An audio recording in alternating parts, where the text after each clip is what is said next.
আসসালামু আলাইকুম রহমতুল্লাহি ওয়া বারাকাতুহু। সম্মানিত দর্শক মণ্ডলী, আজকে আমরা এমন একটি গুরুত্বপূর্ণ বিষয় নিয়ে আলোচনা করব, যে বিষয়টি আমাদের অনেকেরই অজানা, আবার অনেকেই জানি, আবার অনেক ভাইরা আমাদেরকে প্রশ্ন করে থাকে।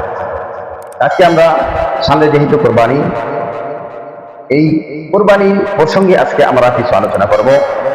যেহেতু কোরবানি গোশত খাওয়া যেরকম ভাবে আল্লাহ সুবহানাহু ওয়া তাআলা আমাদের জন্য হালাল করে দিয়েছেন, সেই একইভাবে আল্লাহ সুবহানাহু ওয়া তাআলা আবার এই কোরবানির পশুর কিছু অঙ্গ প্রত্যঙ্গ খাওয়া হারাম করে দিয়েছেন। আজকে আমরা জানবো যে কোন কোন অঙ্গ প্রত্যঙ্গগুলি খাওয়া ইসলামে নাজায়েজ এবং হারাম। হাদিস এবং কোরআন রিসার্চ করে আমরা যতটুকু পেয়েছি সেটাতে আমরা দেখলাম যে কোরবানির যে পশু রয়েছে, এই পশুর 7টি অঙ্গ প্রত্যঙ্গ খাওয়া ইসলামে হারাম করে দেওয়া হয়েছে। এর ভিতরে 1 নম্বর হলো প্রবাহিত রক্ত। যখন আমরা এই কোরবানির পশুটাকে জবেহ করব, জবেহ করার পরে যে রক্তটা প্রবাহিত হয়, যে রক্তটা পশু থেকে বের হয়, আমরা অনেকেই কি করি, বাটি নিয়ে আসি, পাত্র নিয়ে আসি, এসে কি করি, রক্তটাকে আমরা সংগ্রহ করে তারপর রক্তটা আমরা খেয়ে ফেলি। কিন্তু আসলে ইসলাম আমাদেরকে কি বলছে? ইসলাম বলছে যে এই রক্তটা খাওয়া যাবে না, এই রক্তটা খাওয়া হলো হারাম। 2 নাম্বার পুরুষ লিঙ্গ।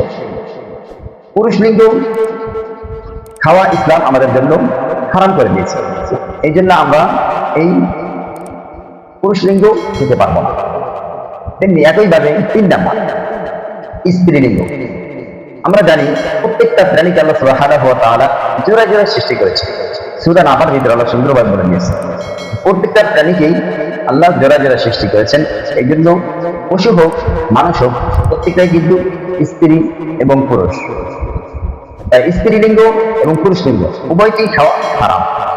4 নাম্বার পশুর অন্ডকোষ খাওয়া, এটাও ইসলাম আমাদের জন্য হারাম করে দেওয়া হয়েছে। এই জন্য আমরা এগুলা থেকে বেঁচে থাকার চেষ্টা করব। 5 নাম্বার জমাট বাঁধা রক্ত।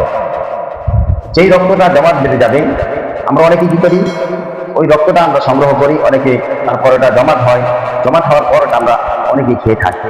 এটা ইসলামে নাজায়েজ হারাম বলে হারাম ঘোষণা করেছে।